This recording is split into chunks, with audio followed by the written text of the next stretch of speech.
नमस्कार। एशिया के जो अलग अलग कंट्रीज़ हैं उनके बारे में डिस्कस करते हुए आगे बढ़ रहे हैं। आज का टॉपिक है बांग्लादेश, नेपाल और भूटान। आज भारत के पड़ोसी देश जो नियर बाई हैं, बांग्लादेश, नेपाल और भूटान, इनके बारे में डिस्कस करेंगे।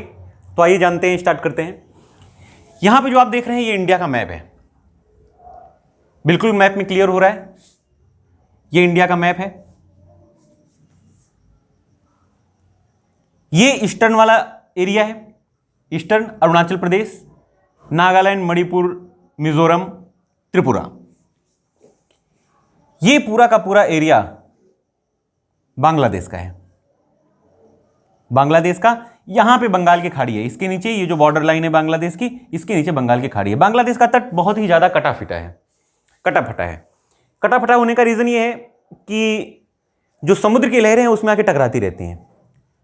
तो बांग्लादेश जो है कटा-फटा तट होने की वजह से यहां पे मैग्रोव वनस्पतियां बहुत ज्यादा पाई जाती हैं। मैग्रोव वनस्पतियां होती क्या हैं? सबसे पहले हम बांग्लादेश के बारे में भी डिस्कस करेंगे, बांग्लादेश के बारे में ही।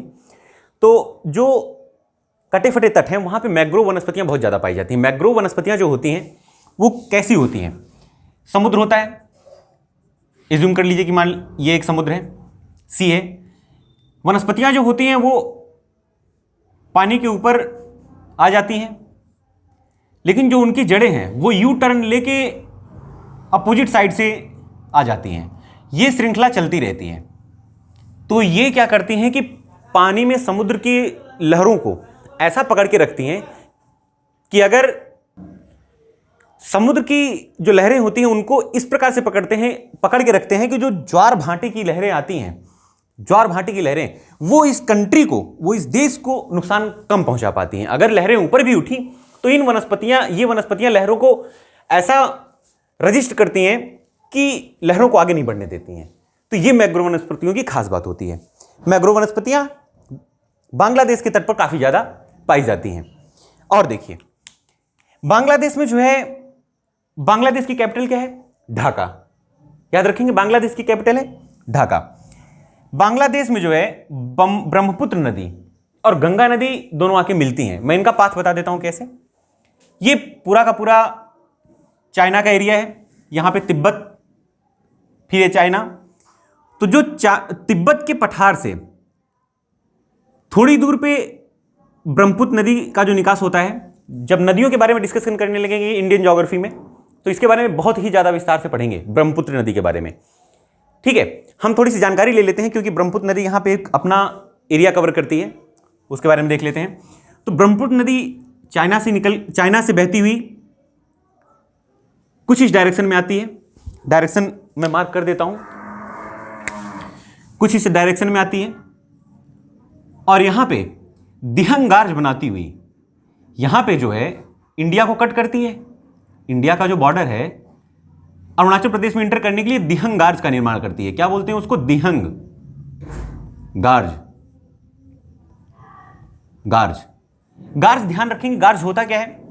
गार्ज होता है कि अगर मान लीजिए ये पहाड़ है, मैं ऐसे ड्रॉ कर देता हूं, इज्यूम करिए ये पहाड़ है, नदियां यहां से निकल रही हैं, ये नदी है, बह रही है।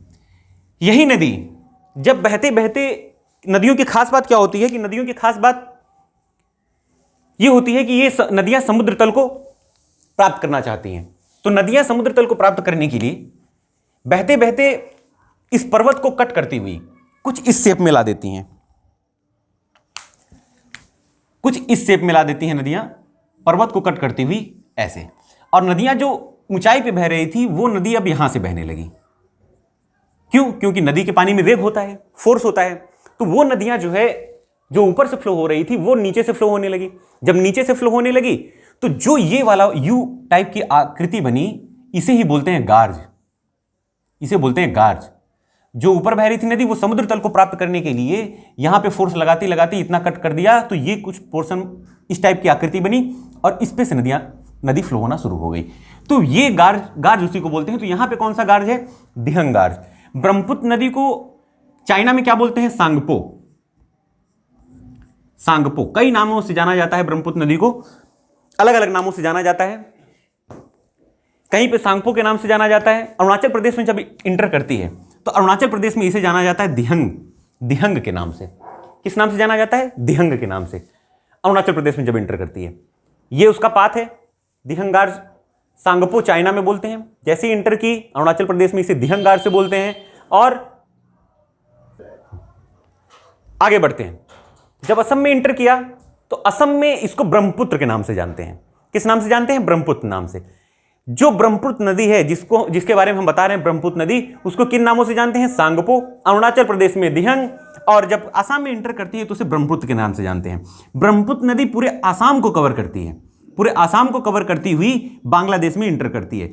जैसे ही बांग्लादेश में ब्रह्मपुत्र नदी इंटर करती है, उसे किस नाम से जानते हैं? जमुना नदी से, जमुना नदी के नाम से जानते हैं। तो ब्रह्मपुत्र नदी जब पूरे आसाम से बही और बांग्लादेश में इंटर की तो उसे जमुना नदी से जमुना नाम से जानते हैं। जमुना, नॉट यमुना, जमुना। याद रखेंगे, सांगपो चाइना में, दिहंग अरुणाचल प्रदेश में, असम में ब्रह्मपुत्र और बांग्लादेश में जमुना। और उत्तराखंड से, ये उत्तराखंड का एरिया है, उत्तराखंड से गंगा नदी जब निकलती है तो गंगा नदी बांग्लादेश में इंटर करने से पहले वेस्ट बंगाल में ही दो भाग में टूट जाती है। दो भाग में मतलब उसकी दो शाखाएं बन जाती हैं। एक है हुगली नदी और दूसरी है भागीरथी। जब एक हुगली नदी तो पूरे कलकत्ता में बहती हुई, कलकत्ता के पोर्शन में बहती हुई बंगाल की खाड़ी में गिर जाती है, बंगाल की खाड़ी में चली गई। और जो पोर्शन गंगा नदी का भागीरथी हुआ, वो भागीरथी आगे क्रॉस कर जाता है। जब बांग्लादेश में इंटर करती है तो उसे पद्मा नाम से जाना जाता है। आगे चल के जो ब्रह्मपुत्र नदी आ रही है वो और पद्मा नदी दोनों आपस में ज्वाइंट हो जाती हैं। कहां पे ज्वाइंट होती हैं? कहां पे मिलती हैं? दोनों का संगम कहां पे है? बांग्लादेश में एक भैरो बाजार करके जगह है।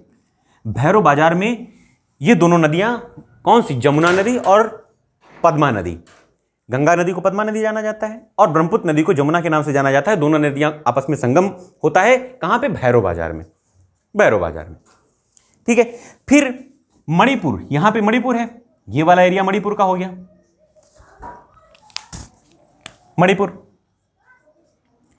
मणिपुर से एक नदी निकलती है जिसे बोलते हैं मेघना नदी। मेघना नदी या बराक नदी, याद रखिएगा, मेघना नदी या बराक नदी। तो मेघना नदी आके मिलती है पद्मा नदी से। देखिए, पद्मा और जमुना मिली तो ये वाला जो एरिया हुआ, यहां पे इसे पद्मा नाम से ही जाना जाता है। पद्मा, दोनों के संगम के बाद पद्मा आगे बढ़ती है। जब बराक या मेघना नदी इससे मिल जाती है तो बराक या मेघना नदी मिलने के बाद जो एरिया नदी फ्लो करती है लेके, उसे बोलते हैं मेघना नदी। मेघना नदी के नाम से ही जाना जाता है। और यही मेघना नदी सुंदरवन के डेल्टा का निर्माण करती है और बंगाल की खाड़ी में जाके गिर जाती है। ये जो सुंदरवन का डेल्टा आप देख रहे हैं, ये विश्व का सबसे बड़ा डेल्टा है। कौन सी नदी बनाती है?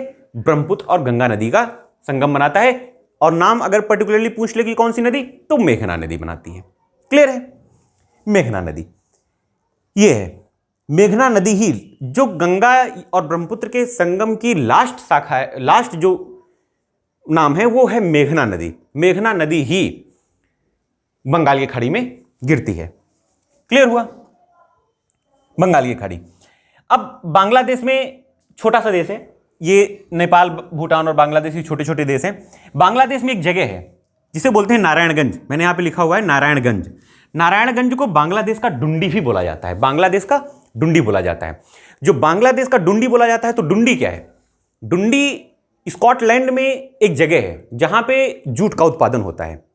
स्कॉटलैंड कहां पे है? यूके में है ना, ब्रिटेन। तो स्कॉटलैंड में जूट का उत्पादन ज्यादा होता है, तो उसे बांग्लादेश में जूट का उत्पादन ज्यादा होता है नारायणगंज में, तो उसे बांग्लादेश का डुंडी बोल दिया गया। ठीक है। ये वाला एरिया अंग्रेजों ने जब अधिकार किया था तो कलकत्ता में सबसे पहले व्यापार करने के लिए अपना केंद्र बनाया था व्यापार, और ये भी उस समय इंडिया में ही था। तो कलकत्ता एक बहुत बड़ा प्रांत था उस समय। बिहार और झारखंड एक ही थे। बिहार, कलकत्ता, बांग्लादेश, उड़ीसा, ये सब एक ही प्रांत है, बहुत बड़ा प्रांत था। तो यहां पे अंग्रेजों ने ज्यादा व्यापार करने की कोशिश की। तो ये एरिया जूट के उत्पादन के लिए बहुत ज्यादा फेमस था। जूट उस समय बहुत ज्यादा फेमस था। टीटागढ़ की जूट मिल फैक्ट्री भी कलकत्ता में उन्होंने ही बनाई हुई थी, है ना। तो वो जो है बांग्लादेश का डुंडी कहा गया। ठीक है, बांग्लादेश का डुंडी। क्लियर है? चलिए देखते हैं नेपाल के बारे में। अगला देश नेपाल। नेपाल के बारे में बताऊं तो नेपाल में जो हिमालय की श्रेणियां हैं कौन कौन सी? वृहद हिमालय, लघु हिमालय, मध्य हिमालय और शिवालिक श्रेणियां। वृहद हिमालय, लघु हिमालय और शिवालिक श्रेणियां।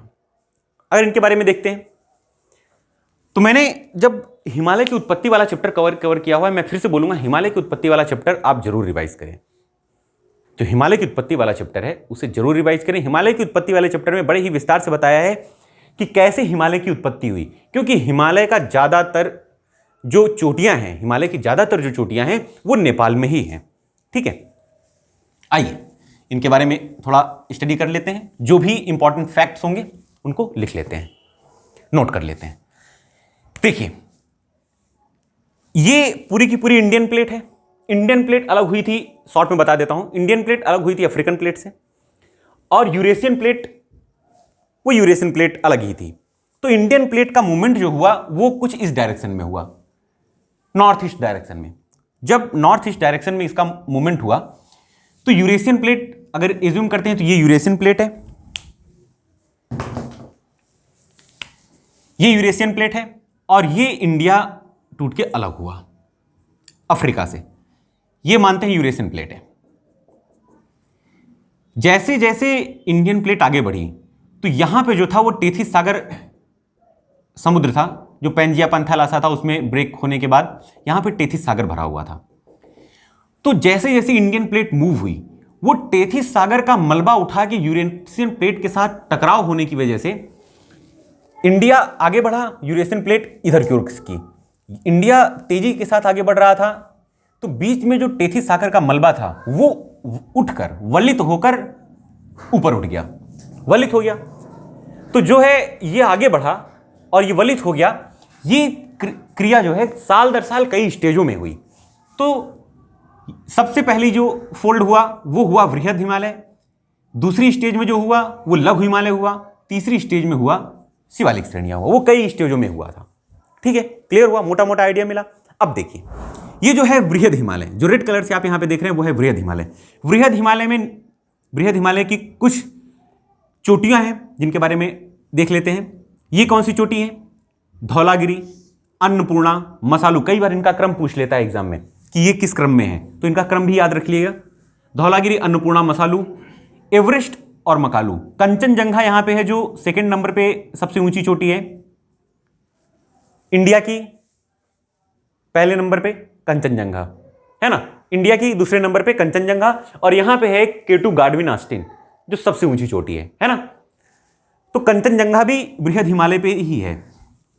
कौन सी? कंचनजंगा यहां पे है, वो सिक्किम में पड़ जाती है, वो भी बृहद हिमालय में है।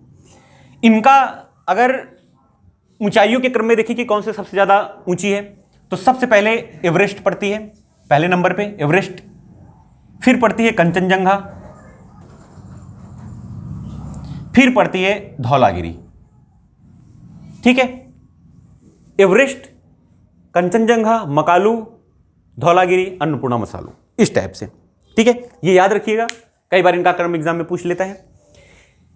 नेपाल को नदियों का शहर बोला जाता है, नेपाल को नदियों का देश बोला जाता है, शहर नहीं नदियों का देश बोला जाता है, क्योंकि यहां पे बड़ी बड़ी चोटियां हैं और बड़ी बड़ी चोटियां हिमाच्छादित रहती हैं। तो बर्फ गर्मियों के टाइम पे जब पिघलती है, सूर्य की रोशनी जब पड़ती है उन पे तो पिघलती है, तो कई नदियां यहां से निकलती हैं, और कई नदियां निकलती हैं, कुछ नदियां यहां से निकलती हुई क्रॉस कर जाती हैं नेपाल को। तो नेपाल को जब क्रॉस कर जाती हैं तो नेपाल की जो जितनी भी नदियां निकलती हैं वो नदियां आके कहीं कोई गंगा से मिल रही है, कोई गंडक से मिल रही है, जैसे बागमती नदी हुई ये कोसी नदी से मिल जाती है ना। उसी टाइप से देखिए, तो बृहद हिमालय और लघु हिमालय के बीच में एक काठमांडू घाटी है, ये मैंने ब्लू कलर से ड्रॉ किया, ये है काठमांडू घाटी। काठमांडू घाटी में ही नेपाल की राजधानी काठमांडू है। और काठमांडू है किस नदी के किनारे? तो ये भी याद रखेंगे, एक एग्जाम में कई बार पूछ लिया गया था, कई बार पूछा गया है ये चीज कि बागमती नदी के तट पर। कौन सी नदी के तट पे? बागमती नदी के तट पे। नेपाल की राजधानी काठमांडू किस नदी के तट पे है? बागमती नदी के तट पे। और आगे बढ़ती है, आगे बढ़ के बिहार में कोसी नदी से मिल जाती है, जिसको बिहार का शोक बोलते हैं। ठीक है, राप्ती नदी भी निकलती है, राप्ती नदी, गोरखपुर राप्ती नदी के किनारे बसा हुआ यूपी का, इसके नीचे यूपी है। और यहां पे बिहार। ठीक है, सेती और कर्नाली नदी भी नेपाल से ही निकलती हैं और नेपाल से निकल के आगे आगे जाके उत्तर प्रदेश में नदी से मिल जाती हैं। ठीक है, ये हुआ। अब देखिए, एवरेस्ट को नेपाल में सागर माथा के नाम से भी जाना जाता है। एवरेस्ट को नेपाल में सागर माथा के नाम से भी जाना जाता है। तो सागर माथा भी बोलते हैं एवरेस्ट को। तो यहां पे सागर माथा के नाम से ही क्लियर हो जाता है, यहां पे एक नेशनल पार्क है सागर माथा, इस एरिया में नेशनल पार्क आता है सागर माथा। तो कहीं भी पूछे सागर माथा नेशनल पार्क कहां पे है, तो याद रखिएगा नेपाल में है, क्योंकि माउंट एवरेस्ट को ही सागर माथा बोला जाता है।